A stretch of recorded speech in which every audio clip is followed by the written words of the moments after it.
Bonjour à tous. Merci de nous avoir rejoints sur ce webinaire qui va porter sur la préparation aux emplois du futur sur le continent africain. Je suis Rim Keraman, associate partner au sein du cabinet d'Alberg, qui est un cabinet de conseil dédié au sujet de développement international. Je suis moi-même basée à Dakar et je serai votre modératrice aujourd'hui. Donc, ce webinaire, en fait, c'est le 5e d'une série de webinaires qui portaient tous sur la transformation digitale du continent, qui s'adresse principalement à un public de dirigeants d'entreprises en Afrique et qui est organisé par Africa CEO Forum en partenariat avec Huawei et avec le soutien d'Alberg. Donc, avant de rentrer dans le vif du sujet, je voudrais partager quelques informations pratiques avec vous. Donc, n'hésitez pas à soumettre vos questions tout au long du webinaire. On prendra un petit temps à la fin pour que les intervenants puissent répondre à ces questions. Il suffit de cliquer sur l'icône qui s'affiche en bas de votre écran. Un deuxième point, c'est qu'on va lancer 2 sondages pendant le webinaire et donc, encore une fois, n'hésitez pas à participer parce que c'est un moyen pour nos intervenants de savoir un petit peu ce que pensent les participants sur ce sujet. Un dernier point, vous allez aussi voir affiché à l'écran un hashtag. Donc, c'est hashtag ACF Digital Events. Pour ceux qui souhaitent suivre ce hashtag sur les réseaux sociaux, n'hésitez pas à partager certaines des perspectives que vous allez entendre aujourd'hui. Un tout dernier point avant de commencer que je voulais partager avec vous est la tenue de la première édition du Financial Industry Summit, organisée par Africa CEO Forum en partenariat avec la Société financière internationale et qui se tiendra les 10 et 11 mars 2021. C'est une conférence qui rassemble 500 acteurs clés du secteur de la finance. Elle portera principalement sur les défis et les opportunités rencontrées dans le secteur suite à la période Covid. Les inscriptions sont ouvertes, donc vous pouvez dès à présent vous inscrire en ligne. Et donc, pour revenir à aujourd'hui, on est ravis d'accueillir un panel d'intervenants de très haut niveau. Vous voyez leurs noms et leurs organisations s'affichant actuellement à l'écran et on les retrouvera tous dans un moment. Mais pour commencer, nous allons écouter Thierry Lacroix. Merci beaucoup Rim. Bonjour à toutes et à tous. Merci Rim encore une fois pour cette introduction. Je suis comme toujours ravi de retrouver la famille de l'Africa CEO Forum malgré cette distance. Et effectivement, donc, je suis Thierry Lacroix, directeur Afrique du groupe OnePoint, qui est un cabinet de conseil qui se positionne comme l'architecte de la transformation digitale auprès des acteurs privés et publics. Et en tant que cabinet de conseil, notre premier, presque notre unique asset, c'est effectivement les femmes et les hommes qui comptent notre cabinet, qui composent notre cabinet. Dans le cadre de notre ambition en Afrique, justement, il est souvent mis en avant le potentiel incroyable du continent lié à sa population, bien sûr, notamment à sa jeunesse, ainsi que l'essor du numérique qui est devenu un service essentiel de base, on l'a déjà vu. Mais comme le disait un jeune start-upper lituanien la semaine dernière lors d'un autre webinaire, « A smart city needs smart people », je dirais que « A smart Africa needs smart people ». C'est peut-être d'ailleurs un nouveau slogan pour toi, chère Lassina, si tu nous écoutes. Toutefois, celle-ci n'est pas sans enjeu. L'enjeu de la digitalisation, de la formation aux compétences numériques, c'est avant tout un enjeu d'employabilité. C'est probablement l'enjeu le plus évident. Je rappelle qu'il y a 15 à 25 millions de jeunes Africains qui, chaque année, arrivent sur le marché du travail et que d'ici 2030, la population en âge de travailler devra passer de 370 millions actuellement à plus de 600 millions. Or, est-ce que cet écosystème tech, est-ce que le tissu économique, notamment corporate actuel, est suffisant, suffisamment mature, notamment pour absorber cette vague de talents? Cette prise de conscience de l'importance du numérique, elle doit s'accompagner d'une souveraineté des solutions, justement. Or, celle-ci ne pourra avoir lieu sans une maîtrise locale des compétences numériques.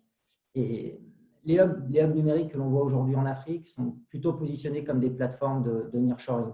C'est le cas du Maroc, c'est le cas de la Tunisie, c'est le cas du Ghana, de l'île Maurice, du Kenya ou de l'Afrique du Sud. Il y a plus de 210 000 aujourd'hui Sud-Africains qui travaillent dans des plateformes de services vocaux ou de back-office.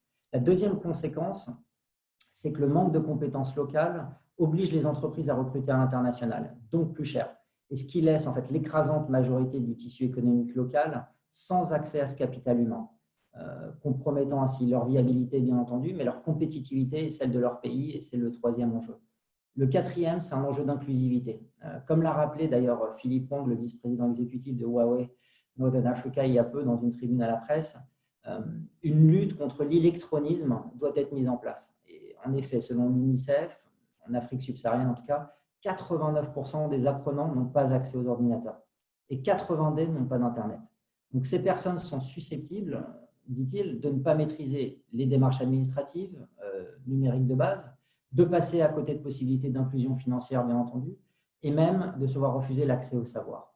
Alors finalement, quand on parle de compétences numériques, de formation, d'employabilité, il faut regarder la demande et l'offre. Et c'est ce que nous voyons dans l'inadéquation en fait, avec ces compétences numériques qui sont insuffisantes, et c'est ce qui illustre le graphe dans le slide d'après. Vous apercevrez en fait que le taux de pénétration de compétences digitales est très faible pour la plupart des pays du continent, et que les quelques compétences existantes sont principalement autour du développement et du design.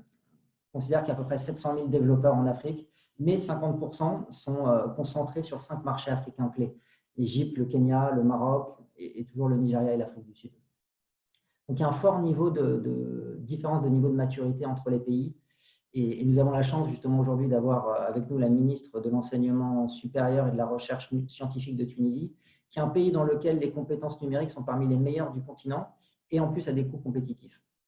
Alors, les raisons de cette offre insuffisante sont assez claires et souvent énoncées. C'est le manque de ressources à disposition du secteur de l'éducation, bien sûr, l'accessibilité inéquitable aux technologies, le coût, la formation insuffisante des professeurs.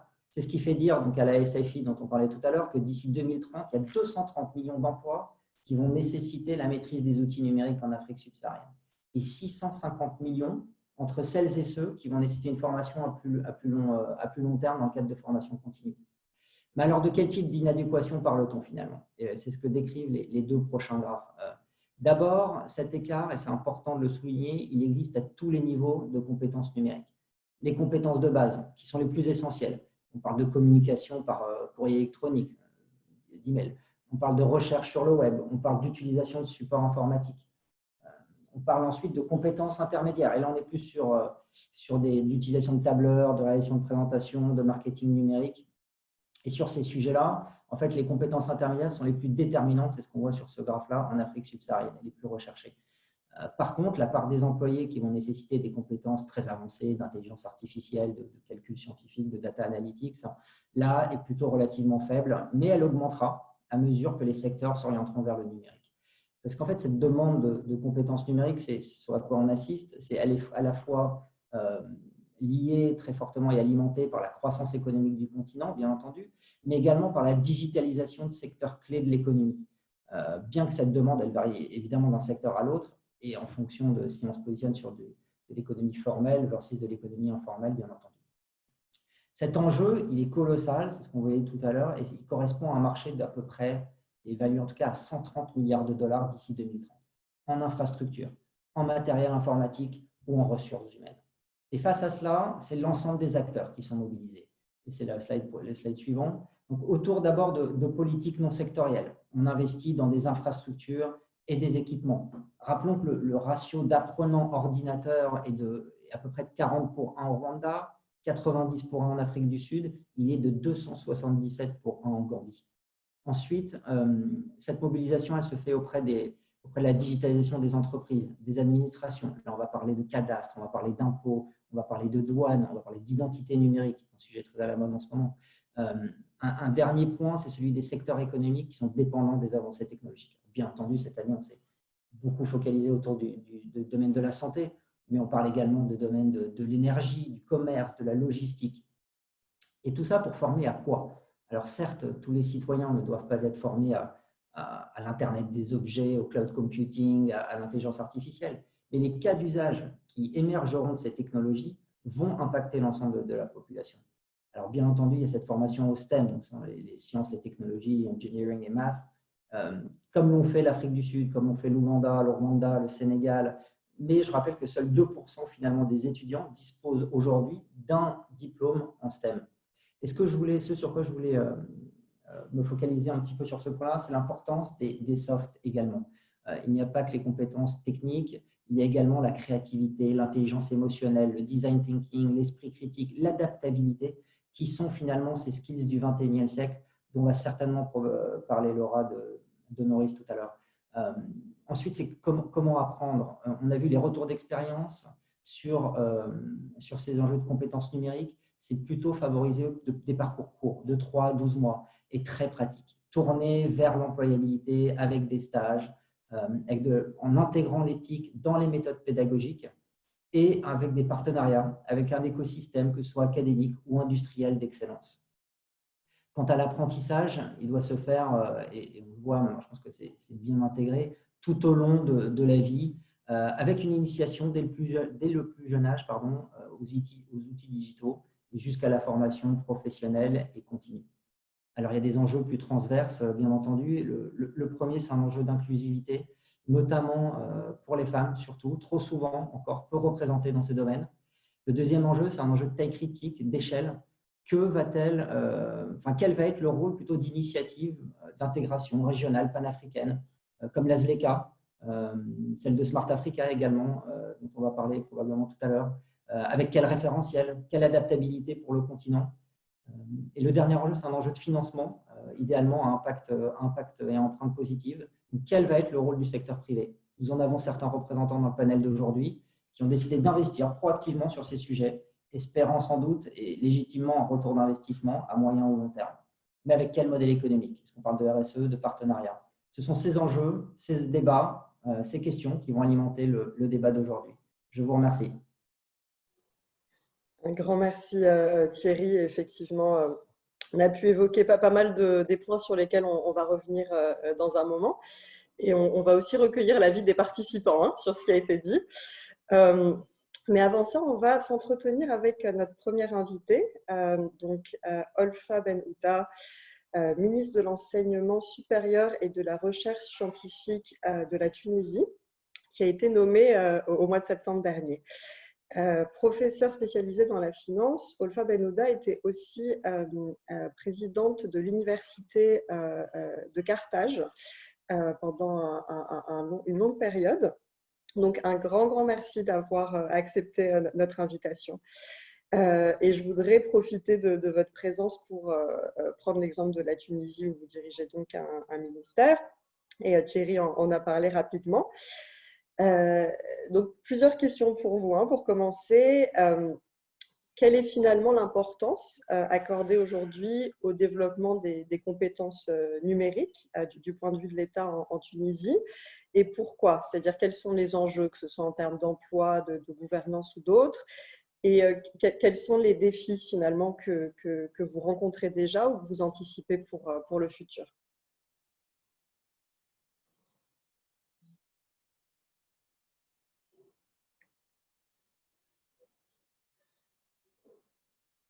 Alors, je ne vous entends pas. Je ne sais pas si vous êtes toujours en ligne. Tout à fait. C'est bon, le son on vous entend, c'est parfait, donc, merci. Très bien, parfait. Donc, tout d'abord, je voudrais saluer tout le monde. Donc, merci pour cette invitation. Ce que je voudrais préciser, tout d'abord, que la Tunisie, particulièrement ce gouvernement, a investi massivement et considère que le passage au numérique et l'investissement au niveau de tout ce qui est digital, c'est vraiment une priorité. Et on l'a fortement ressenti, surtout cette année, l'importance de cet investissement. On l'a fortement ressenti avec la crise Covid, particulièrement au niveau de l'enseignement supérieur. Parce qu'aujourd'hui, ce qui s'est passé, c'est que l'objectif pour nous, c'était d'éviter qu'il y ait une interruption académique pour que les étudiants ne décrochent pas. Et donc, il fallait quand même arriver à avoir un processus académique continu, qui n'était pas évident compte tenu de deux paramètres. La première chose, c'est que l'infrastructure au niveau des universités n'était pas prête. Il n'y avait pas tout ce qu'il fallait. C'est clair qu'en Tunisie, nous avons investi dans une université virtuelle, mais au niveau des autres universités, il n'y avait pas suffisamment d'infrastructures pour passer un enseignement à distance à 100%. Et également au niveau de la formation des formateurs qui n'étaient pas toujours, selon les disciplines évidemment, bien habitués à utiliser cette nouvelle forme de pédagogie. Donc, troisième contrainte aussi, c'était l'égalité des chances au niveau des étudiants. On le sait très bien qu'en Tunisie, d'une région à une autre, on peut avoir des familles démunies qui ont des difficultés et des étudiants qui ne possèdent pas aujourd'hui des ordinateurs. Ben, il y en a en Tunisie. Évidemment, ça représente une contrainte. Et pour nous, c'était très important d'investir au niveau sur tous ces plans-là pour assurer l'égalité des chances, pour résoudre le problème de la crise, mais aussi pour nous, cet investissement au niveau de cette infrastructure n'était pas seulement une solution de crise, mais devait construire aussi à l'université tunisienne de demain, une université moderne. Maintenant, sur d'autres plans, sur le plan de l'employabilité, ce qu'on remarque, c'est que les domaines, certains domaines présentent des problèmes importants de chômage. Et là, la réflexion, justement, était autour de l'importance, ou plutôt des compétences qu'on ne retrouvait pas au niveau de ces formations-là. Et là, il y a eu des études qui ont été faites en Tunisie pour dire pourquoi dans certains domaines, je prends l'exemple de la géographie, où le taux de chômage est très important. Qu'est-ce qui se passe? Quel type de compétences faut-il compléter au niveau des formations? Il y a quelques années, en Tunisie, toute la question était autour des soft skills. Ce qui manque à nos diplômés, c'était un peu des soft skills. Donc, il y a eu un investissement massif au niveau de ces compétences. Mais aujourd'hui, on se rend compte qu'à l'heure d'aujourd'hui, il y a de nouvelles compétences qui sont importantes, des compétences technologiques. Et donc, c'est pour ça qu'on investit dans le numérique et en complétant certaines formations, ça nous permettra effectivement de renforcer, d'améliorer l'employabilité. Et donc, ça, c'est le deuxième axe sur lequel on a essayé de travailler pour aussi résoudre un problème très important au niveau de la Tunisie, au niveau du continent, le problème du chômage. Alors, troisième volet aussi, c'est qu'on est fiers aujourd'hui au niveau, et comme là, ça a été précisé par Monsieur Lacroix-Kéry, donc qu'aujourd'hui, l'enseignement, ou plutôt les diplômés dans le domaine du numérique en Tunisie, avaient des diplômes d'excellente qualité, sont très sollicités par tous les pays européens, les pays du Moyen-Orient, et carrément aujourd'hui, on commence à avoir un manque en Tunisie. Dans certains domaines, il y a du chômage, et dans le monde du numérique, il n'y a pas suffisamment de diplômés qui partent tous, qui arrivent à avoir de très bons salaires dans d'autres pays. Et donc aujourd'hui, on a essayé de renforcer et d'augmenter la capacité d'accueil dans toutes les filières à forte dose numérique. Donc là, évidemment, on ne pouvait pas augmenter énormément parce qu'il y a une infrastructure derrière qu'il faut préparer au niveau des établissements pour garder cet enseignement de qualité auquel on y tient. On essaie aujourd'hui d'équilibrer un tout petit peu, d'investir un peu plus et de renforcer la capacité d'accueil de ces établissements-là pour avoir un peu plus de diplômés dans ce domaine-là. Juste un dernier point, si vous permettez. Pour nous, le numérique, c'est un challenge aussi, pas seulement au niveau de l'enseignement, mais au niveau des services. On veut aller vers tout ce qui est digital pour une meilleure qualité de service, que ce soit au niveau de l'enseignement, au niveau de tous les services universitaires et au niveau de la fonction publique d'une façon générale. Ce sont ces différents points, donc le numérique au sens large, qui pour nous très important en termes d'investissement, que ce soit pour les activités, pour la gestion, pour l'enseignement aussi. Merci beaucoup. Donc, c'est vrai que j'avais posé la question des besoins en compétences digitales et vous avez apporté d'autres éclairages, notamment l'importance du numérique pour tout ce qui est formation à distance, pour une certaine équité. Vous avez aussi abordé les enjeux de fuite des cerveaux. Si je peux encore prendre 1 ou 2 minutes pour une dernière question. Donc, comme vous l'avez vu, la totalité de nos panélistes sont issus du secteur privé. Ils vont nous présenter le point de vue des entreprises. Et donc, ma question pour vous porterait sur les opportunités de collaboration publique-privée. Plus précisément, en fait, quelles sont les attentes des États vis-à-vis du secteur privé pour accompagner le développement des compétences, mais plus largement la transition que vous avez évoqués? Effectivement, aujourd'hui, le fait de travailler sur des projets en partenariat public-privé, c'est l'un des choix stratégiques aussi de notre gouvernement, parce que pour différentes raisons. Parce que déjà, en raison de la crise économique, l'association, je dirais, d'un potentiel des fois au niveau des compétences, au niveau de la vision, et aussi d'un secteur privé qui est très engagé, qui est très ouvert aussi vers d'autres pays. Donc, cette association et cette coexistence dans pas mal de projets a donné de très bons résultats. C'est pour ça que dans pas mal de secteurs, pas mal d'activités, on est en train d'encourager des partenariats publics-privés.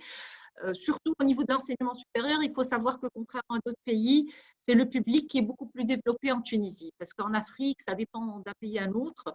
Mais déjà, si on parle de l'enseignement, du secteur de l'enseignement, certaines universités publiques, la plupart des universités publiques sont beaucoup plus avancées que le privé. Il y a du privé qui est en train d'atteindre une certaine maturité et de travailler sur la qualité. Et ça, on est très content pour ça. Donc déjà, il y a cette association de partenariat entre le public et le privé qui peut être importante, mais aussi avec des sociétés privées qui peuvent s'associer à l'université pour de partenariats, entre autres, dans le domaine du numérique. Là, évidemment, on a besoin du savoir-faire du privé qui sont beaucoup plus avancés que nous dans ce domaine-là. Et ça peut donner justement, je dirais, un partenariat très réussi dans ce domaine. Un grand merci pour ces éclairages et je vais me tourner vers nos panélistes pour continuer la discussion. Entre-temps, vous devrez voir un sondage qui s'affiche à l'écran. Donc, la présentation de l'introduction évoquait le top 5 en fait, des compétences digitales recherchées par les entreprises. Et donc, ce qu'on aimerait bien savoir, c'est vous, quelle est votre expérience et qu'est-ce que vous en pensez? On reviendra sur vos réponses dans un moment. J'ai le plaisir de vous présenter nos 3 panélistes avec qui on va continuer les échanges. Donc, on a Laura Cacon, qui est directrice de la croissance et de la stratégie à Honoris United Universities. Honoris, c'est une filiale du fonds d'investissement britannique Actis. C'est le plus grand réseau panafricain d'établissements d'enseignement supérieur privé avec 14 institutions réparties sur 10 pays africains. On accueille également Yves Mailamen, qui est directeur des ressources humaines du groupe Ecobank. Donc Ecobank, c'est l'une des plus grandes banques africaines. Elle est présente dans 36 pays sur le continent. Et Yves Mailamen avait auparavant travaillé en tant que directeur des ressources humaines dans l'industrie des télécommunications, donc chez Celtel Zain et également pour le groupe Airtel. Et enfin, on a le plaisir d'accueillir Luis Tamalgo, qui est vice-président en charge des relations publiques pour l'Afrique subsaharienne chez Huawei nord-africain. Donc, en plus de cette fonction, Luis Tamalgo a aussi contribué à plusieurs projets d'envergure dans le domaine des télécoms, donc les réseaux opérateurs, les infrastructures durables et le déploiement de solutions innovantes. Et donc, on va aborder 3 grandes thématiques aujourd'hui en panel. La première thématique concerne l'impact du numérique sur les besoins des entreprises pour ce qui est des compétences. Thierry en a parlé tout à l'heure et je voudrais me tourner vers Laura pour lui poser la même question qu'aux participants de ce webinaire. Donc, on a parlé de soft skills et de skills techniques. On a beaucoup de buzzwords. Il y a 10 ans, c'était le cloud computing. Il y a 5 ans, c'était le big data. Aujourd'hui, on parle d'intelligence artificielle. Mais finalement, de par vos travaux, quelles sont les compétences numériques qui sont vraiment les plus demandées par les entreprises aujourd'hui? Est-ce que ça varie par pays ou par secteur?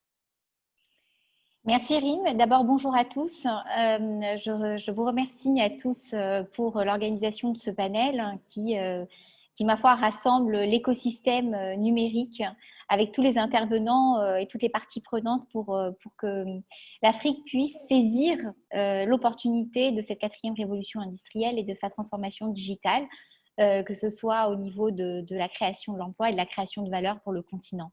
Donc, merci à Rim et à toute l'équipe de l'Africa CEO Forum pour l'organisation de ce panel extrêmement riche. Bonjour à tous. Donc, par rapport à votre question, Rim, laissez-moi juste apporter une précision. Aujourd'hui, Honoris United University, c'est près de 60 000 étudiants à travers le continent, donc dans 10 pays, 14 institutions, et avec une très forte vocation à développer les STEM, puisqu'aujourd'hui, nous avons plus de 15 000 étudiants à travers l'Afrique qui sont ingénieurs dans tous les types de branches d'ingénierie, qui peuvent permettre de répondre à tout type de besoins. Et par rapport à notre approche sur les compétences digitales, en fait, par rapport à ce que nous avons étudié avec les différents employeurs et avec les différentes parties prenantes avec qui nous collaborons tout au long du processus de construction des programmes, en fait, nous identifions deux types de besoins. Il y a un type de besoin qui est un type de besoin spécialiste, donc des ingénieurs IT, des ingénieurs dans différents domaines, que ce soit le cloud computing, l'intelligence artificielle, l'Internet des objets, des data scientists. Et je dirais que là, il y a une très forte prédominance de développeurs. Comme Thierry l'a mentionné tout à l'heure, 700 000 développeurs en Afrique, mais un besoin beaucoup plus important.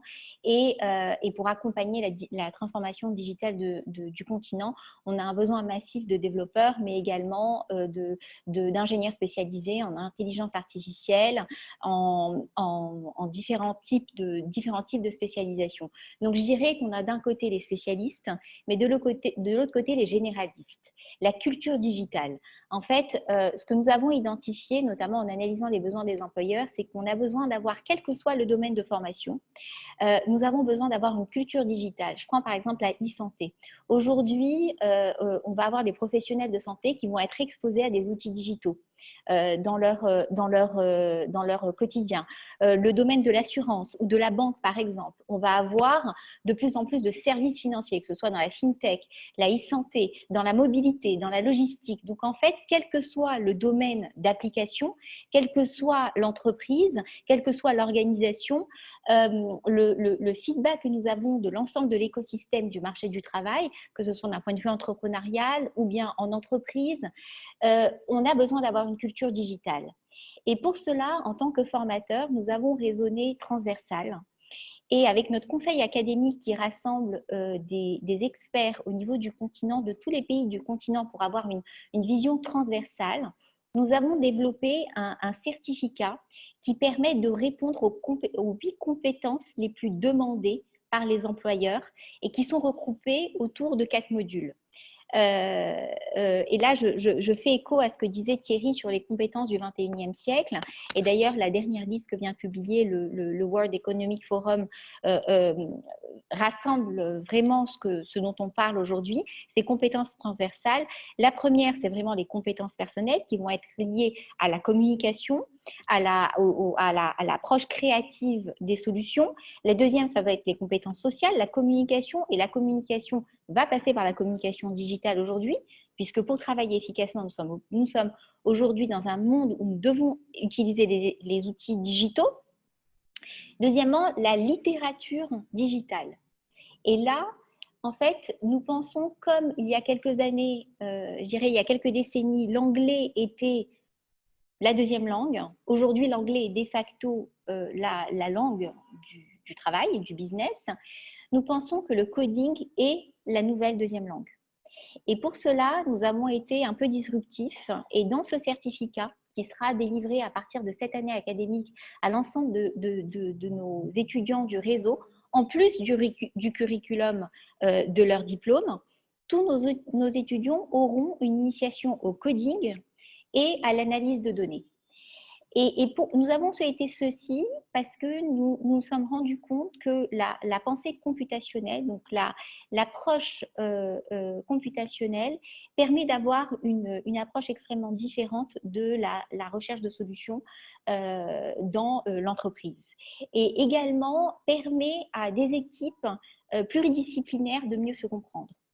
Donc c'est une réelle innovation. en plus des compétences personnelles, des compétences sociales, d'apporter ces compétences digitales au-delà de la bureautique, au-delà des outils, de la maîtrise des outils sociaux, etc. C'est vraiment aller dans le cœur du sujet et permettre de développer une culture digitale à différents types de profils. Et enfin, le dernier point, je dirais, c'est l'approche, l'état d'esprit entrepreneurial. Et l'ensemble de ces compétences fait que nous allons développer un nouveau mindset auprès d'un ensemble de profils qui va pouvoir répondre à la transformation digitale, quel que soit le domaine d'activité. Merci beaucoup Laura. Donc, vous l'avez dit, hein, c'est l'ensemble des métiers qui sont concernés. Et donc, je vais me tourner vers Loïse pour lui poser une question qui a par ailleurs été posée par Alassane Fatissouna, directrice département admin et RH chez Bessic Niger. Loïse, bienvenue. De par votre expérience, voilà, quels sont les métiers, les secteurs les plus bouleversés en fait? On sait qu'il y a des créations d'emplois, on sait qu'il y a des destructions d'emplois, des transformations d'emplois. Quels seraient rapidement les 2-3 secteurs qui sont le plus touchés par cette transformation selon vous? Je te remercie, Rim. Merci de m'avoir invité à ce panel. Permettez-moi de dire que Huawei, c'est 9000 collaborateurs sur le continent africain avec 75% de taux de localisation. Nous avons participé à 50%, à la construction de 50% des réseaux 3G et 4G sur le continent et nous sommes présents depuis une vingtaine d'années avec une première entrée en Égypte en 1997. Parler des compétences, parler du moins des secteurs qui seront touchés, il faut dire aujourd'hui que selon Isabelle Rouen qui a publié un écrit là-dessus, sur les métiers d'avenir, 85% des emplois à l'horizon 2030 n'existent pas encore aujourd'hui. Et il est clair qu'il y a 3 lots. Il y a le lot des emplois qui seront partiellement transformés, c'est-à-dire qui vont évoluer et qui existent déjà et qu'il faudra bien sûr prendre en compte en termes de changement et de transformation. Il y a le lot des emplois qui vont complètement être révolutionnés, c'est-à-dire qui vont complètement changer. Et il y a les nouveaux emplois qui vont venir de manière disruptive. Donc, il faut dire qu'il est clair aujourd'hui que les métiers les plus touchés, ce sont des métiers en termes d'ingénierie, en termes de, voilà, des métiers caractérisés surtout par les aspects techniques, les STEM et autres. Mais bien sûr, tous les autres aspects de tous les métiers seront forcément touchés parce que la caractéristique de cette révolution, c'est que tout ce qui est répétitif est sujet à être remplacé par l'automatisation et l'intelligence artificielle. Donc, il est estimé aujourd'hui, je donne peut-être des données en France parce qu'on ne les a peut-être pas assez précisément en Afrique, mais il est estimé que 50% des heures travaillées aujourd'hui en France sont susceptibles d'être remplacées parce que c'est des métiers répétitifs. Quand on rapplique cela à l'Afrique, on peut se rendre compte que beaucoup de métiers qui sont d'un niveau, j'allais dire, en termes de diplomation, en termes de technicité, d'un niveau assez bas, vont forcément être assemblés. Donc, je dirais que la plupart des secteurs sont touchés aujourd'hui avec une prédominance pour les métiers qui concernent les STEM. Merci beaucoup, Loïse. Et donc, une question de suivi pour Yves. Est-ce que vous pouvez nous en dire plus rapidement en fait, sur l'évolution que vous observez dans votre secteur en termes de métier, donc le secteur bancaire? Et on a eu entre-temps une question de Jean-Paul Kouao, qui est formateur en ressources humaines et qui, lui, s'intéresse en fait à l'impact du numérique sur la fonction RH en tant que telle. Donc, j'aimerais aussi vous soumettre cette question. Quels sont les enjeux de la digitalisation pour la gestion des ressources humaines en entreprise? Merci beaucoup. Merci pour l'invitation à ce panel. Je pense que c'est un sujet très important pour notre continent et merci beaucoup pour l'invitation. Je pense que le secteur bancaire est un des secteurs qui est le plus affecté par la digitalisation. Et bon, je profiterai de cette opportunité pour parler un peu d'Ecobank et comment la digitalisation affecte une institution comme la nôtre. et prendre quelques exemples de ce qui se passe et peut-être donner des exemples concrets sur des jobs qui disparaissent et des jobs qui arrivent de nouveaux jobs. Donc, comme vous le savez, Ecobank, c'est une, je dirais même la plus importante banque de l'Afrique subsaharienne. Nous sommes présents sur plus de 36 pays, avec comme mission principale et vision de pouvoir favoriser l'intégration financière et économique de l'Afrique subsaharienne en proposant des produits financiers de classe mondiale à des niveaux de prix où les Africains peuvent se les permettre. Et pour pouvoir le faire, dans un continent où on a des problèmes d'infrastructure, le digital, ça devient un must. Et dans le milieu bancaire, je pense que la digitalisation, c'est le futur, c'est pour la survie. Et Ecobank se positionne dans le digital. Et pour pouvoir toucher quasiment tout le monde, pouvoir essayer de remettre les gens dans les circuits bancaires, il n'y a pas mieux en Afrique que d'aller sur des produits digitaux. Donc aujourd'hui, la banque, le métier de la banque est en train de se transformer. La banque telle qu'on la connaissait, avec les bâtiments physiques, avec des caissiers, je ne pense qu'on ne verra plus ça dans les 10 prochaines années, ça n'existera plus. Aujourd'hui, on n'a pas besoin, vous et moi n'avons pas besoin même aujourd'hui d'aller dans une banque, faire la file pour faire une transaction. Toutes les transactions se font sur un support digital, soit sur son ordinateur, sur son portable. On peut faire toutes les transactions nécessaires. Aujourd'hui, si quelqu'un doit aller à la banque, c'est plus pour un conseil, pour un montage financier sur un projet, mais on n'a plus besoin d'aller à la banque pour faire ces transactions. Ce qui fait que la plupart des métiers qui s'occupaient des transactions dans la banque, les métiers de caissier par exemple, ce genre de métiers de back-office,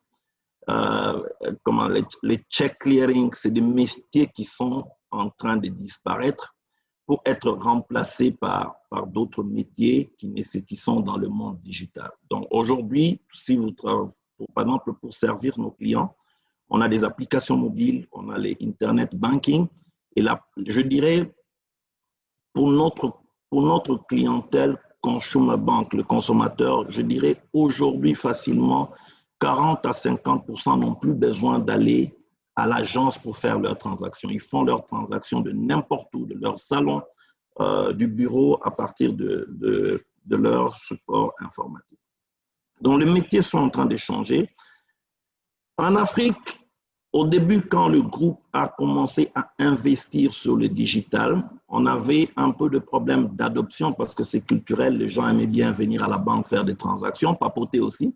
Mais la pandémie du Covid a accéléré l'adoption de la digitalisation, comme je dirais, dans cet environnement. Merci beaucoup. Oui, et ça change. On peut clore sur ce point? Oui. Oui. Donc, sur ce point, on est d'accord. Maintenant, l'impact des ressources humaines, quel est l'impact sur notre métier en tant que ressources humaines? La digitalisation change déjà la conception du travail aujourd'hui. Avec l'adoption de la digitalisation, le concept de, par exemple, de prendre des gens et de les amener là où il y a du boulot est en train de changer. On amène le boulot là où il y a les talents.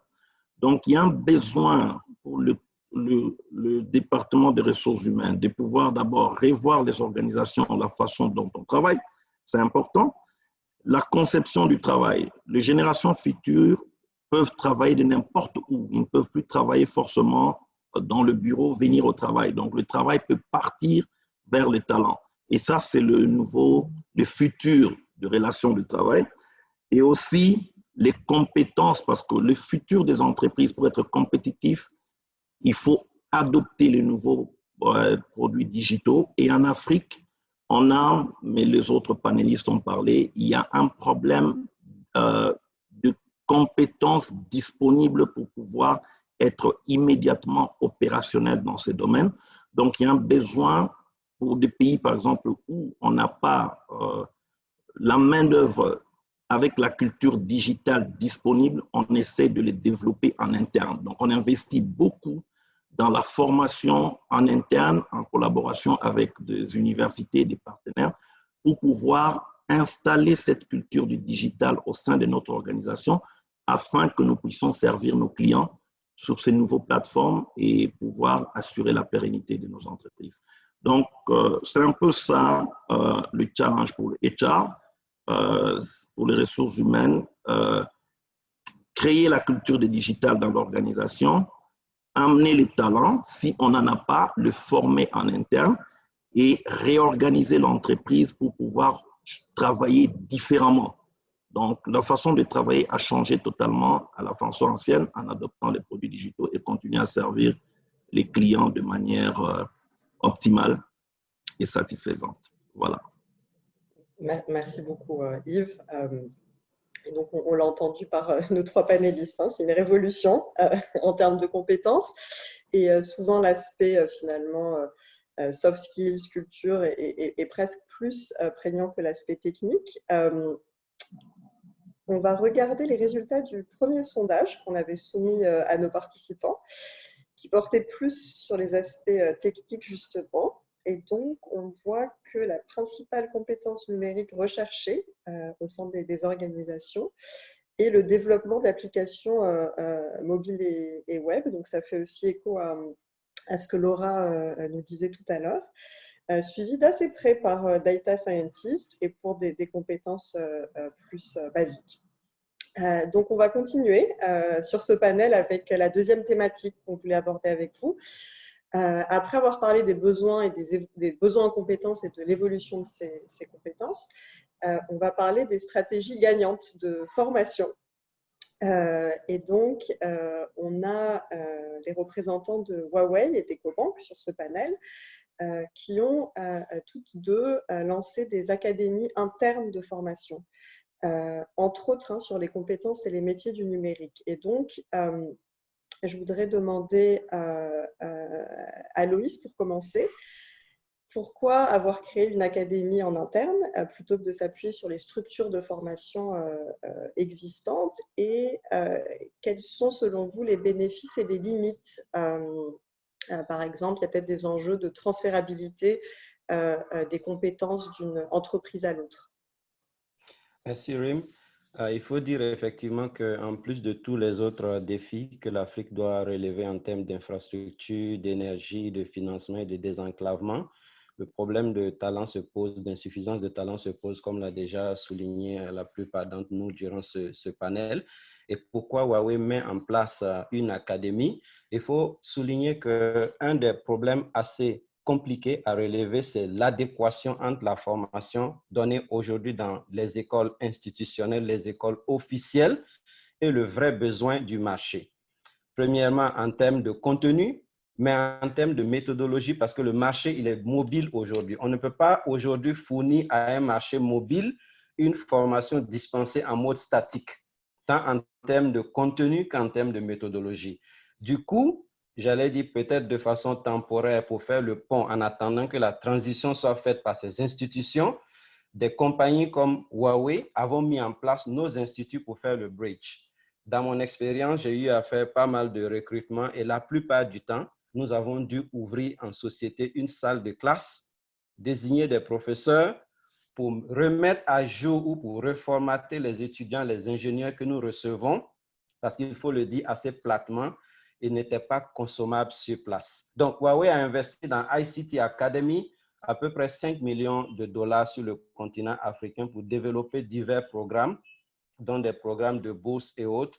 Et le programme principal, c'est ICT, bien sûr, ICT Academy. Dans la ICT Academy Fund que nous avons investi 5 millions de dollars, et dans le programme ICT Academy qui consiste à former donc des étudiants, des enseignants sur les métiers d'avenir et sur les domaines assez pointus, nous avons pu former à peu près 85 000 Africains à ce jour sur des domaines comme l'intelligence artificielle, le cloud computing.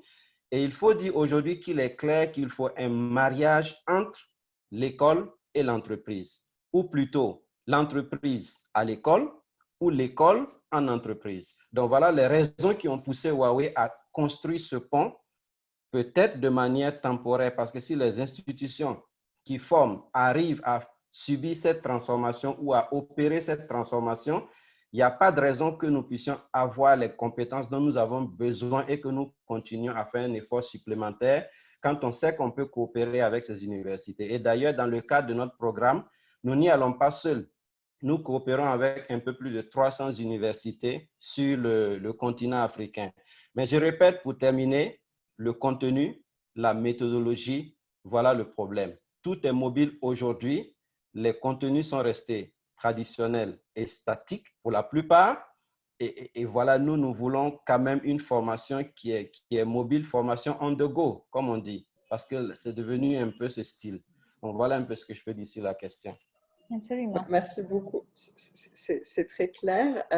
Je vois que Laura veut réagir. Je vais me tourner d'abord vers Yves, juste pour réagir en tant qu'entreprise en fait, qui a fait le pas de créer sa propre académie en interne. Et c'est vraiment dans la continuité de ce que disait Loïse, finalement, qui est le mieux placé pour former et comment anticiper en fait cette évolution permanente et très rapide des besoins en compétences. Ça, c'était une question qui nous avait été soumise par Yves Sédou-Bouddha, consultant international chez ICCA.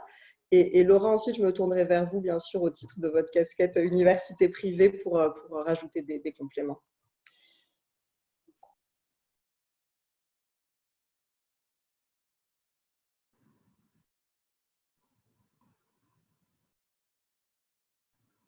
Ok, je crois que Loïse a clairement mentionné la raison pour laquelle nous avons, nous aussi, une académie. C'est exactement pareil. Huawei peut-être étant beaucoup plus présent, beaucoup plus grand que nous dans le monde, mais nous opérons principalement dans une région, je dirais Afrique subsaharienne, où l'adéquation entre ce qui est enseigné dans des écoles traditionnelles et nos besoins réels pour pouvoir fournir de services qui nécessitent la dernière technologie de pointe, il y a toujours un gap. Et pour pouvoir le faire, on a besoin de cadres formés. Et je dirais, pour ajouter à ça, l'approche, c'est quoi? On recrute aujourd'hui pour le potentiel, sachant que les personnes n'ont pas été exposées aux dernières technologies à l'école. On les recrute pour leur potentiel et on ajoute ces petits plus dont on a besoin nous-mêmes en interne. Donc, on a développé une grande académie et qu'on a créée comme une institution indépendante au sein de EcoBank, qu'on a fait certifier, qui fait partie aujourd'hui du réseau Global Business Network. Et on travaille avec des partenaires comme l'INSEAD, CCL, Euromani, non seulement pour le besoin de nos produits digitaux que nous mettons en place, mais aussi pour le finance, pour les risques, le crédit, qu'on a besoin qu'on les enseigne en interne, la banque, on les enseigne en interne ce qu'il y a et on le certifie. Et aujourd'hui, on a même développé notre académie au point où on donne même des cours à d'autres banques de la région qui n'ont pas cette opportunité. Donc, la raison, je ne veux pas m'attarder un peu plus parce que Loïse a vraiment marqué le point. Et pour nous, c'est encore plus fort parce que nous opérons vraiment dans une zone où d'un pays à un autre, cette adéquation peut être à l'extrême. Mais nous avons besoin d'être présents de par notre vision. Nous avons besoin de fournir aux gens le dernier service, les dernières technologies. Malheureusement, nous devons enseigner cette technologie nous-mêmes en interne, mais avec des gens qui ont du potentiel, mais qui n'ont pas juste eu la chance d'être exposés à ces produits, à ces outils-là. Et quand ils sortent de chez nous, les challenges, pour le moment, il faut les garder parce qu'il y a ceux qui n'investissent pas peuvent mettre le paquet pour le prendre. Mais bon, ça c'est un sujet pour un autre débat. Bon, donc on a un bon alignement entre Loïse et Yves et c'est intéressant de mettre ça aussi au regard de ce que la ministre disait tout à l'heure sur la collaboration publique-privée. Laura, donc en fait, au-delà de qui doit former, la question que je voulais vous poser, c'était qui faut-il former quand? Et notamment, on sait qu'on a un enjeu de représentation féminine dans les filières STEM, hein, ça a été dit en introduction. Donc voilà, je voulais vous interroger sur est-ce que c'est aussi le cas dans les filières numériques? Quelles sont les stratégies de sourcing qui marchent en fait, justement pour une représentation équitable des genres dans le développement des compétences numériques? Voilà, mais j'ai vu que vous vouliez réagir aussi sur les interventions précédentes, donc n'hésitez pas à compléter. Non, mais moi, je voudrais commencer. D'abord, j'aime beaucoup tout ce que j'entends et pour plusieurs raisons. Je commencerai juste par une réflexion. Pour moi, learning is the new tech. C'est que je pense que la nouvelle compétence et la plus grande des technologies, c'est la capacité à apprendre. C'est une skill en soi, c'est une compétence en soi. Et la learning agility, c'est ce que disaient mes deux copanélistes, que ce soit Yves ou Loïse, et c'est également toutes les interviews que j'ai pu faire auprès de recruteurs continentaux et internationaux, c'est que la première compétence, c'est la learning agility, la capacité à apprendre et réapprendre ou apprendre de nouvelles skills. Et pour ça, tout à fait, parfaitement aligné avec ce qu'on dit aussi bien Loïse et Yves, c'est que au cœur des institutions, nous devons avoir une direction de l'employabilité.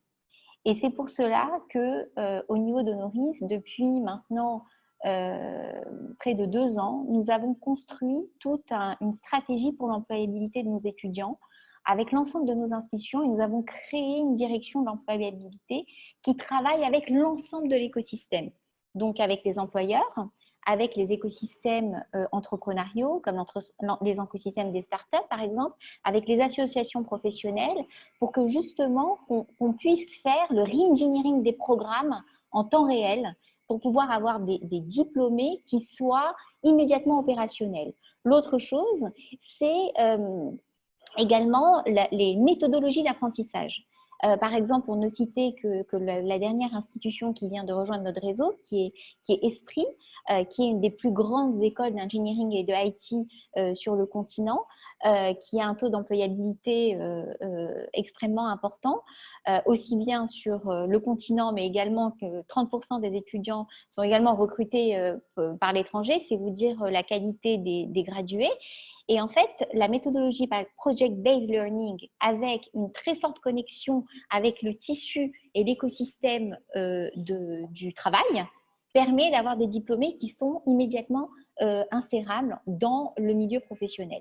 Donc ça, c'est un premier point. Le deuxième point, c'est l'upskilling et le reskilling. C'est ce qu'évoquait Yves et également Loïs, c'est-à-dire aujourd'hui, je pense qu'en termes de formation, on doit réfléchir à différents modèles. On a les modèles traditionnels qui sont des diplômes plus ou moins longs, 1 an, 2 ans, 3 ans, 5 ans.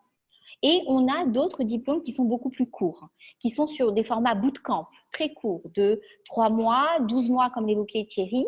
Et là, on peut reskiller des gens, avoir des personnes qui étaient dans un domaine d'activité et qui vont complètement changer de domaine d'activité et aller vers les métiers du numérique. Et c'est possible. On travaille aujourd'hui sur le développement des coding bootcamp sur le continent. Il y a un besoin énorme en termes de développeurs et c'est ce sur quoi, en plus des modèles traditionnels que nous avons à travers le réseau, nous réfléchissons également à des modèles alternatifs qui permettent de répondre aux besoins de l'écosystème du travail aujourd'hui, pour répondre aux entreprises, mais également pour répondre à un écosystème où on a une flexibilité du travail qui est aujourd'hui très forte et qui permet de créer de l'emploi. Donc ça, c'est au sein de la direction employabilité à travers le continent, on réfléchit à différents modèles pour des gens qui sont en activité et qui veulent switcher ou pour des gens qui vont arriver sur le marché du travail pour la première fois. Et je fais le lien avec les femmes. Ce qui est très intéressant, Rim, c'est que, alors sur l'ensemble de la population des développeurs, par exemple en Afrique, on a 700 000 développeurs, on n'en a que 21% qui sont des femmes. Bizarrement, quand on regarde les stats au niveau de l'enseignement supérieur, on a 56% de femmes qui arrivent au niveau de l'enseignement supérieur, en tous les cas dans les pays dans lesquels nous sommes présents. Quand on regarde dans les écoles d'ingénieurs, on est au-delà de 30%, en tous les cas dans nos écoles d'ingénieurs. Il y a encore une marge, mais par contre, c'est l'accès au marché du travail. C'est au niveau de la transition vers le marché du travail où on trouve le gap. Donc, c'est l'accompagnement vers le marché du travail qui est important pour l'insertion des femmes, pour les valoriser beaucoup mieux. Et je pense qu'en développement des formations, par exemple au coding, des formations où elles doivent avoir beaucoup plus d'agilité dans leur manière de gérer leur vie professionnelle, c'est-à-dire un développeur aujourd'hui peut travailler de chez lui, il peut travailler à distance. Et donc, ça va leur permettre d'avoir beaucoup plus d'agilité pour gérer leurs contraintes personnelles. Donc, je pense que ce type de formation aujourd'hui peut encourager les femmes à aller vers ces métiers-là. Et d'ailleurs, je travaille sur une initiative au Kenya sur le développement justement de coding bootcamp pour les femmes, pour leur insertion professionnelle. Donc, il y a plusieurs solutions à envisager, mais si je devais retenir une chose, c'est que l'intégration de l'écosystème, aussi bien entre éducateurs et employeurs, et le marché du travail au sens large, pour moi, est fondamental. Donc, messieurs, je suis tout à votre écoute avec l'ensemble de nos équipes pour trouver des collaborations et des ponts et que vos académies soient intégrées à nos écosystèmes d'éducation. Merci beaucoup, Laura. Et c'est une bonne nouvelle pour l'équité de genre dans les filières numériques. Merci beaucoup à tous les trois et on va vous retrouver dans un moment pour la troisième thématique que je voulais aborder avec vous, mais vous avez déjà commencé à y répondre. On va lancer le deuxième sondage pour nos participants, toujours dans l'esprit de bien comprendre les difficultés aujourd'hui à recruter des personnes qualifiées dans le domaine du digital. Donc, on a parlé d'un énorme gap en compétences, mais finalement, quelle est votre expérience? Est-ce que c'est un énorme gap? Est-ce que c'est un gap moyen ou un gap inférieur? Avant de repasser à notre panel, on va accueillir un deuxième invité pour une autre interview. Et donc, j'ai le plaisir d'accueillir Lassina Koné, qui est le directeur général de Smart Africa depuis février 2019. Donc Smart Africa, c'est une institution panafricaine qui a été initiée il y a 7 ans, qui est basée à Kigali. Et vraiment, l'objectif, c'est d'accélérer le développement de l'économie de la connaissance sur le continent, mais en agissant sur la collaboration interétatique. Donc, Lassina, on est ravis de vous accueillir pour une forme d'intermède, encore une fois, plus focalisé sur le rôle du secteur public. La première question que je vais vous poser concerne vraiment le niveau de prise de conscience des États. C'est-à-dire, dans le cadre de vos travaux, vous avez des échanges privilégiés avec les représentants des États sur ces sujets. Donc, rapidement, finalement, est-ce qu'il y a une prise de conscience ou pas sur l'importance du développement de ces compétences au niveau étatique, de ce que vous avez pu voir? Merci beaucoup de m'avoir invité. Merci beaucoup, cher intervenant aussi. Je suis très heureux et très heureux d'être là. Bien sûr, la réponse à cette question, il existe une compréhension commune parmi les États membres africains de l'importance de l'investissement dans les compétences numériques des personnes en tant que clé du développement de l'Afrique. La maîtrise des technologies de l'information et de la communication, du savoir et de l'esprit d'entreprise deviendra le meilleur avantage concurrentiel de l'Afrique, où les Africains produiront les connaissances en fonction de leurs perspectives culturelles, politiques et socio-économiques. Les gouvernements, dans ces cas, les gouvernements africains, sont plus que jamais engagés à investir dans le développement des compétences et le renforcement des capacités de leurs cadres citoyens. Notre rôle au niveau du Smart Africa, c'est de les accompagner et accélérer la réalisation de cette vision essentielle et de leur transformation numérique. Donc, la clé, c'est de mettre les services Internet d'abord. Je pense que notre collaborateur, le panéliste de l'Ecobank, le DRH, l'a dit, c'est de mettre des services de l'Internet à la disposition des jeunes Africains. Cela est très, très important. Si vous savez, selon la Banque mondiale, on a un fossé numérique, fossé de connectivité de pratiquement 109 milliards de francs CFA, juste l'Afrique. Donc, cela nous donnera les compétences nécessaires pour nous placer au même niveau de connaissances que l'expertise de nos pairs des pays développés. Ainsi, nous pourrons prendre part à l'économie numérique mondiale de façon active et compétitive. Merci, merci Lassina. Donc la question suivante que j'ai envie de vous poser concerne l'échelle des initiatives. On a entendu parler de quelques initiatives au cours de ce webinaire. Il y en a énormément hein, pour développer les compétences digitales dans tout ce que ça englobe. Comment est-ce qu'on fait pour répondre aux enjeux d'emploi? Est-ce que les blocages sont financiers ou autres? Oui, vraiment, mais comment passer vraiment à l'échelle continentale et puis ici à des blocages? Il existe en fait plusieurs initiatives majeures de développement des compétences sur le continent, au niveau national, ou régional. Et l'un des défis cruciaux est de parvenir à un terrain d'entente où les parties prenantes peuvent comprendre et prédire les règles du jeu. Les blocages sont au-delà des finances. Il s'agit d'une harmonisation insuffisante au niveau des sous-régions et du continent en général.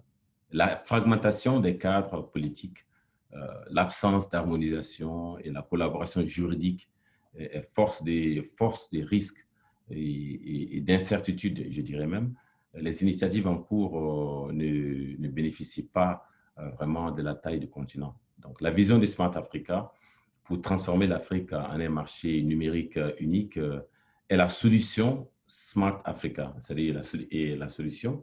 Et Smart Africa soutient le développement de réglementation, stratégies et politiques harmonisées et élargit la coopération numérique entre les États membres pour permettre aux économies africaines de récolter les fruits de l'intégration régionale, surtout avec le lancement de la ZLK le 1er janvier 2021, qui est essentiel pour une économie numérique réussie et durable.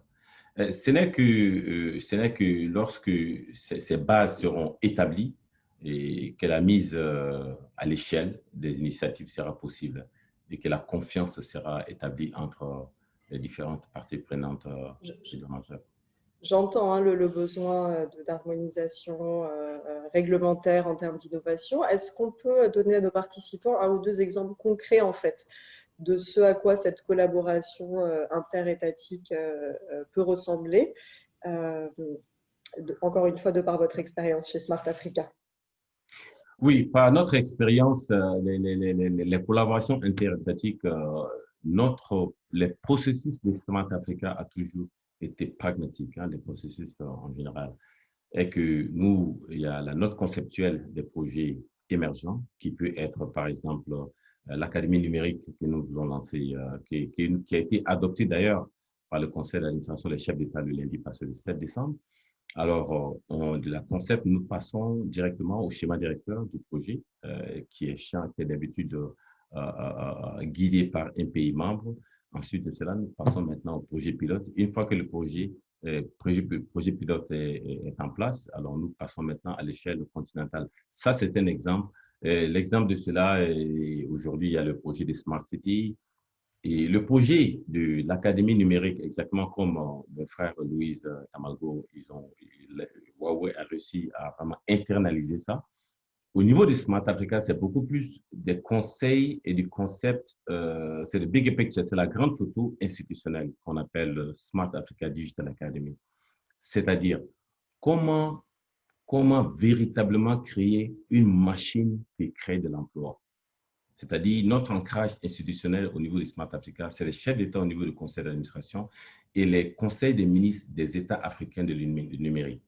Donc, pour cela, c'est-à-dire ce modèle de Digital Academy de Smart Africa, l'exemple palpable, c'est au niveau de Barcelone. Aujourd'hui, ça marche avec la municipalité de Barcelone qui a créé une structure à partir de la municipalité qui s'appelle Activa. C'est carrément pyramidal, c'est-à-dire il y a la formation pour les preneurs de décision, il y a la formation pour les techniciens avancés, il y a la formation pour les techniciens, il y a la formation STEM, on a déjà parlé de cela, qui est l'éducation en général. Et puis maintenant, plus bas, il y a la littératie numérique. Ça, c'est juste un exemple. Ouais. Merci beaucoup, Lassina. On aura le plaisir de vous retrouver pour la session de questions-réponses avec les participants dans un moment. Et donc, je vais repasser au troisième panel. Cette fois-ci, la thématique qu'on voudrait aborder, c'est comment réconcilier l'offre et la demande. On devrait avoir les résultats de notre deuxième sondage, voilà, qui confirme la difficulté à trouver les compétences digitales requises. La grande majorité, donc 80% des participants, ont soit de très grandes difficultés, soit quelques difficultés pour trouver ces compétences. Donc, j'aimerais qu'on puisse garder un peu de temps quand même pour que les participants puissent continuer à poser leurs questions et que vous puissiez y répondre. Donc, je vais vous demander si on peut tous tenir les troisièmes questions en fait en 5 minutes à peu près. D'autant plus que vous avez déjà commencé à y répondre. Hein. Donc, vous l'avez tous dit, le nerf de la guerre, c'est l'employabilité, c'est de faire le lien entre le développement des compétences digitales et les opportunités d'emploi. Loïse et Laura, est-ce que vous pouvez chacun me donner un facteur clé de succès pour permettre cette transition soit vers l'emploi, soit vers l'entrepreneuriat, qui est de façon évidente autant importante sur le continent. Je laisse la main à Laura. Moi, je dirais que c'est la pratique, l'immersion. En fait, quel que soit le programme de formation, je pense que l'apprenant, et je dis bien l'apprenant et pas l'étudiant, parce qu'en fait, on a tout type de profil. On a à la fois des programmes courts dans la formation professionnelle ou dans l'enseignement supérieur, des programmes plus longs. On a des adultes qui se forment à de nouveaux métiers. Donc, je dirais, quelle que soit la formation, c'est la pratique. Et que, quel que soit le programme, il est impératif que l'apprenant soit immergé dans un projet réel, en conditions réelles, avec les techniques réelles. Par exemple, on parlait de technologie, il est important, par exemple dans toutes nos écoles d'ingénieurs ou même dans d'autres domaines, hein, que ce soit dans la santé par exemple, où il y a énormément de technologie, de digitalisation, les étudiants utilisent les processus, les techniques qui sont utilisées au niveau du marché du travail. Donc, la relation et les partenariats extrêmement étroits avec les différents acteurs, les différents organes de certification sont fondamentaux. Et tous nos étudiants, en tous les cas, c'est notre volonté, notre ambition, c'est que tous les étudiants qui sortent de nos institutions aient eu des projets pratiques en conditions réelles, avec des outils, et utilisant les dernières techniques professionnelles. Donc, je dirais que pour moi, c'est un facteur clé de succès qui est fondamental pour qu'il n'y ait plus ce gap entre l'offre et la demande. Alors moi, je vais juste peut-être le dire d'une autre manière parce qu'elle a dit tout ce que je pense. Je voudrais simplement répéter ce que j'avais dit. Il faut que l'entreprise aille à l'école et il faut que l'école aille en entreprise. Absolument. C'est vraiment important. Il faut un vrai mariage entre les deux et qu'à la limite, une partie de la formation soit faite à l'école et l'autre partie en entreprise. Il doit y avoir forcément des mécanismes mis en place entre les entreprises et les écoles pour qu'il y ait quand même à l'intérieur des entreprises des espaces dédiés pour permettre aux étudiants de venir s'immerger dans le domaine de l'entreprise. Et je pense qu'il faudrait quand même, puisque nous parlons de nouveaux emplois qui vont apparaître, il faudrait que toutes ces initiatives soient accompagnées par une action forte des pouvoirs publics en termes de création d'espaces, de financement et de mise en place de cadres juridiques et réglementaires pour encadrer les nouveaux emplois et les nouveaux mécanismes qui seront mis en place pour que tout cela soit bien huilé, de telle sorte que l'apprenant qui commence à l'université atterrisse en entreprise sans risque, sans problème et très bien. Et en plus de cela, je crois que Laura l'a dit dans sa première intervention, il faut tenir compte de ceux qui doivent se réformater et qui doivent réapprendre, créer un nouveau cadre pour leur permettre de repartir à l'école pour sortir un nouveau produit. Bon, peut-être je m'arrête là, mais il faut que l'entreprise aille à l'école et que l'école aille en entreprise. Merci beaucoup, Loïse. On a des complémentarités entre les différents intervenants, mais finalement beaucoup d'alignement sur ce qui est requis. En espérant que ça répondra à la difficulté que les participants soulignaient tout à l'heure. Dernière question pour Yves avant de passer à la session questions-réponses. Donc on a beaucoup parlé pendant le webinaire de faire coïncider l'offre et la demande, hein, donc les besoins en compétences et les opportunités d'emploi. Mais on a aussi parlé du nouveau champ d'opportunités qui s'ouvrait du fait du travail à distance, en fait. Et donc, la question que je voudrais vous poser, c'est finalement ce travail à distance, on l'appelle aussi souvent online outsourcing, est-ce que c'est une vraie opportunité pour le continent? À titre d'exemple, voilà, vous nous avez parlé de la transformation des métiers de la banque, c'est le conseil qui compte, c'est plus le guichet. Finalement, est-ce que tous ces nouveaux métiers ne pourraient pas être faits à distance? Je pense qu'on aurait pu se poser cette question avant la pandémie. On allait avoir des hésitations, il y allait avoir du débat. Mais la crise de la Covid, le confinement ont accéléré la digitalisation, l'adoption de la digitalisation, et aujourd'hui, quasiment toutes les entreprises fonctionnent à distance. Et ça montrait que ça fonctionnait, et je ne pense pas qu'après Covid, on va revenir en arrière. Parce que si je prends des exemples des entreprises qui ont fait des savings exceptionnels sur des voyages, sur des réunions en face, on a pu organiser des conseils d'administration en Zoom et les bonnes décisions étaient prises, tout s'est bien passé, les réunions se font quasiment au quotidien et aujourd'hui, les gens travaillent à distance. Donc, ça a accéléré l'adoption et c'est le futur du travail. Et je ne pense pas que demain, on va revenir à ce qu'il y avait. Donc, la demande est là et a été accélérée par l'environnement actuel. Et aujourd'hui, les opportunités de online outsourcing sont juste partout, dans tous les domaines, en ce qui nous concerne, même dans les transactions bancaires. Aujourd'hui, on a ce qu'on appelle des agents bancaires, c'est-à-dire qu'il y a un commerçant dans un coin, on lui donne accès à Internet, il peut tout faire.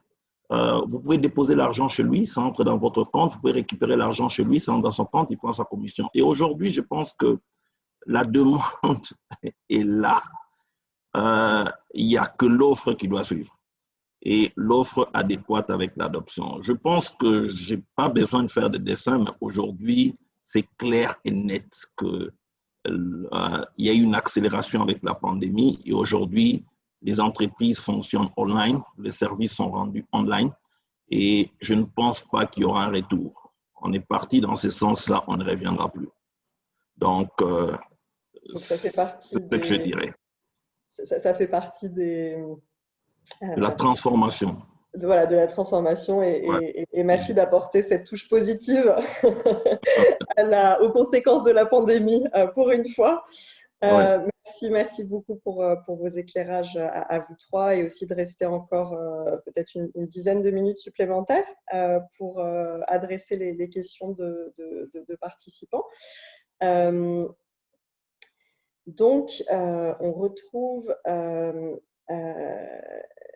nos panélistes et donc on a un certain nombre de questions qui nous ont été posées. Donc la première question que je voulais vous poser, et donc là je m'adresse vraiment à vous trois, hein, Yves, Loïse, Laura, selon qui souhaite répondre. Donc première question posée par Marion Navarre, qui est Managing Director de Morgan Phillips Middle East and Africa et qui dit: quels sont les meilleurs élèves en termes de pays pour la formation numérique et comment combler le gap entre les pays? Donc, ça a été un petit peu abordé dans la présentation de départ, mais est-ce que vous voyez des champions qui émergent, par exemple? Alors, moi, je suis fondamentalement optimiste en cette nouvelle génération qui émerge et je pense que l'Afrique a un potentiel de talents mondiaux dans le numérique. Aujourd'hui, on a effectivement des hubs. On a un hub en Afrique du Nord, au Maroc et en Tunisie. On a un hub au Kenya, on a un hub en Afrique du Sud et on a un hub au Nigeria. Mais on a fait quelques expériences à travers le réseau où on a mené des pilotes dans différents pays avec des nouvelles méthodes d'apprentissage et on a vu des résultats extraordinaires. Des méthodes qui ne sont absolument pas traditionnelles, qui utilisent des techniques online, notamment pour apprendre à coder. Et on a eu des résultats qui sont extraordinaires sur des profils qui ne se seraient pas dirigés vers le numérique. Donc, je dirais qu'aujourd'hui, je pense qu'il faut qu'on change de mindset et qu'on ne regarde plus l'assessment des étudiants de manière traditionnelle, mais qu'on puisse se dire aujourd'hui que finalement, les compétences digitales sont accessibles à tous, avec les bons outils de formation, et que c'est une formidable opportunité à saisir par les jeunes. Les résultats que nous avons sont étonnants. Et donc voilà, donc je dirais plus qu'il y a une formidable opportunité si on a les bons outils pour enseigner le numérique. Et que cela peut réserver beaucoup de surprises et beaucoup d'opportunités pour la jeunesse africaine. Laura, j'aimerais juste prendre la parole pour dire à la suite de, bien sûr, Rim, à la suite de Laura, que c'est une bonne nouvelle que la demande soit supérieure à l'offre, ça il faut le dire. Même si cela est vu comme un grand gap à combler, c'est quand même une très bonne nouvelle parce que c'est un point d'opportunité qui va s'ouvrir pour les 800 millions d'Africains qui ont moins de 25 ans, avec un marché qui va générer à peu près 180 milliards de dollars. Le PIB, c'est vraiment des opportunités au-delà du fait de voir que c'est un problème. Et je crois aussi, comme Laura, comme Yves, de manière positive, que l'Afrique est capable de combler ce gap en termes de formation en mettant ensemble tous les efforts de l'écosystème, de tous les partenaires. Il y a quand même des champions et je parlerai venant d'entreprises de ressenti.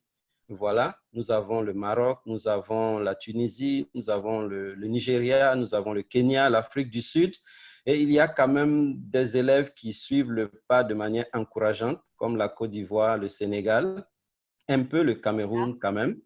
Mais il y a encore plus d'une quarantaine de pays qui sont à la traîne et où on a parfois l'impression que la conscience n'est pas encore totalement prise de cette transition qu'il faut opérer. C'est ça qui est le plus inquiétant et cela, je le dis au plus haut niveau même parfois, et c'est vraiment inquiétant.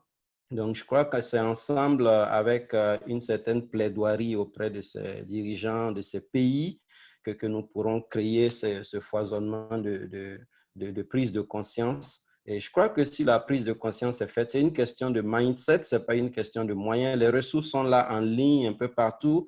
Les grandes universités sont là comme Honoris United Universities et bien d'autres encore. Donc, si le mindset est créé, je crois que toute l'Afrique, comme cela a été démontré pendant le Covid, vous avez vu la rapidité avec laquelle l'Afrique a pu s'adapter aux besoins générés par le Covid qui a créé en moyenne 25 à 30% d'augmentation de trafic de données sur les réseaux.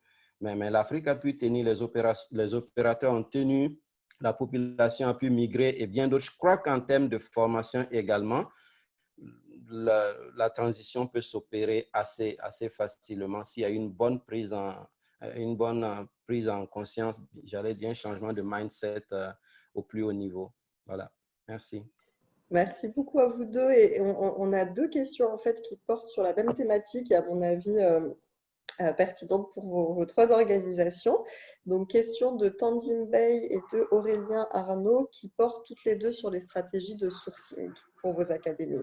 Donc, finalement, comment se passe la sélection comment se passe l'identification des étudiants, leur sélection pour poursuivre les cursus. Évidemment, ça ne sera pas pareil pour tout ce qui est formation continue ou formation initiale, mais je voulais vous poser cette question aussi. Je peux me permettre déjà, par exemple, parlant de l'Académie Ecobank, en fait. L'Académie Ecobank, c'est d'abord pour les employés Ecobank. C'est une académie interne pour pouvoir, les anglophones diraient, upskill our people. Donc, on recrute, on forme et puis on essaie d'augmenter les skills de ceux qui sont déjà là. Donc, c'est une académie interne qui a besoin de former les employés pour qu'ils soient performants dans leur travail et qu'ils puissent maîtriser ces outils. Donc, nos processus de sélection, on sélectionne les gens qui ont du potentiel. Par exemple, je dirais, on a un programme qu'on a mis en place depuis 2 ans maintenant, des Young Graduate Trainees. Donc, on recrute des jeunes sortis de l'université avec pas d'expérience professionnelle, une bonne centaine, et on essaye maintenant de les développer en interne parce qu'on a lancé une bonne campagne digitale. C'est toujours très compliqué de faire du digital banking avec des anciens banquiers qui sont là depuis très longtemps, qui sont habitués à faire la même chose parce qu'il faut parler aux jeunes, il faut parler à ceux qui sont là. On recrute de jeunes et on les forme en interne. Donc, on recrute pour les potentiels et naturellement des gens qui ont un bon diplôme et qu'on peut continuer la formation en interne pour qu'ils puissent être performants dans leur travail. Et juste pour une parenthèse, je n'ai pas voulu parler tout à l'heure parce que Louise avait parlé, mais le hub le plus dynamique en Afrique, c'est ce dont mes compagnies sont parlées.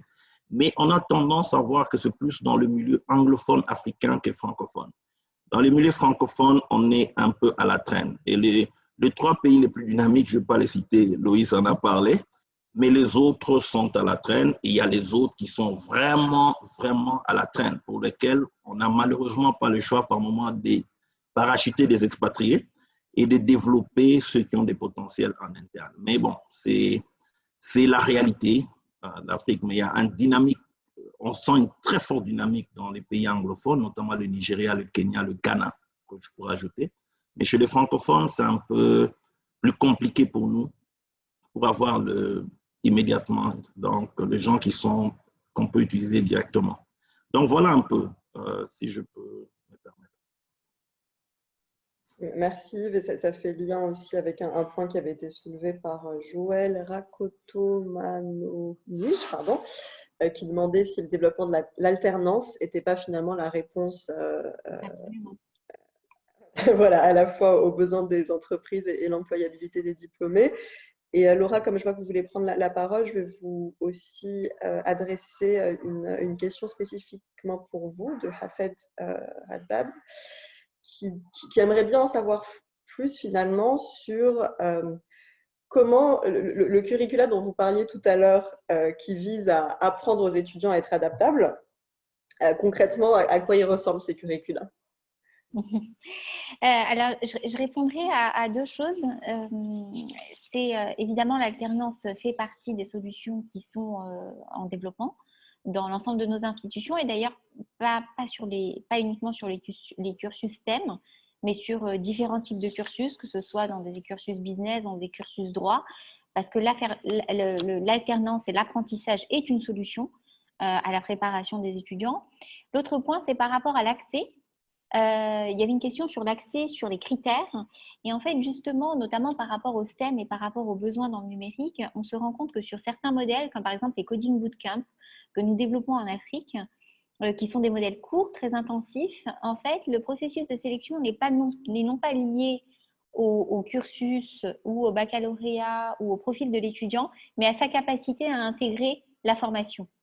Et ça, je pense que ça révèle énormément d'opportunités pour la jeunesse africaine, que ce soit un jeune étudiant diplômé sans emploi, que ce soit un étudiant post-bac, que ce soit quelqu'un qui travaille dans un autre domaine et qui veut se reformer pour saisir l'opportunité de la transformation digitale et tous les emplois que ça peut offrir, toutes les opportunités que ça peut offrir. Je pense qu'au contraire, aujourd'hui, on se doit de développer des modèles qui ont un accès élargi.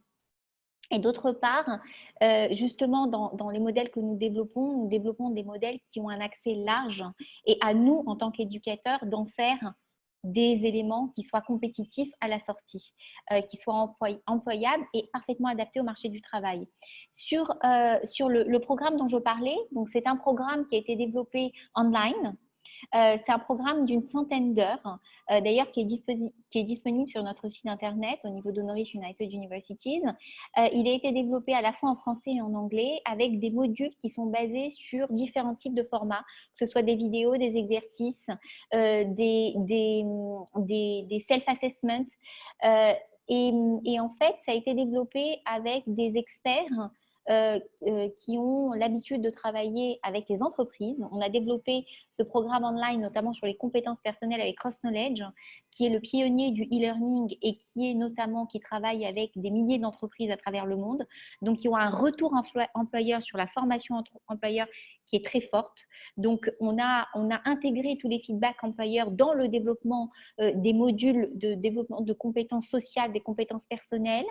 Et de l'autre côté, on a travaillé avec le meilleur bootcamp au monde, qui est le Wagon, pour les compétences digitales, à la fois sur la partie coding et sur la partie data science. Donc voilà, donc j'invite Hafed à se rendre sur le site Honoris et à nous contacter s'il est intéressé par ce programme ou que son entreprise est intéressée par ce programme, parce que c'est un programme que nous proposons également pour l'upskilling au niveau des entreprises ou bien du reskilling, car c'est un programme très complet qui répond à la problématique aujourd'hui des employeurs.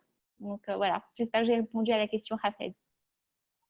Merci, merci beaucoup Laura. Effectivement, il y avait un certain nombre de questions qui sont sans doute aussi disponibles sur les différents sites internet. Donc, on s'excuse de ne pas pouvoir prendre toutes les questions. Il va falloir qu'on s'arrête et on vous invite bien sûr à nous contacter pour quoi que ce soit. Voilà, donc merci beaucoup à l'ensemble de nos participants. Donc, je vais les rappeler. On a eu le plaisir d'avoir Lassina Koné, Laura Cacon, Loïs Tamalgo, Olfa Benouda, Thierry Lacroix et Yves Maïlamen. Un grand merci à tous et bonne fin de journée. Merci, Rim.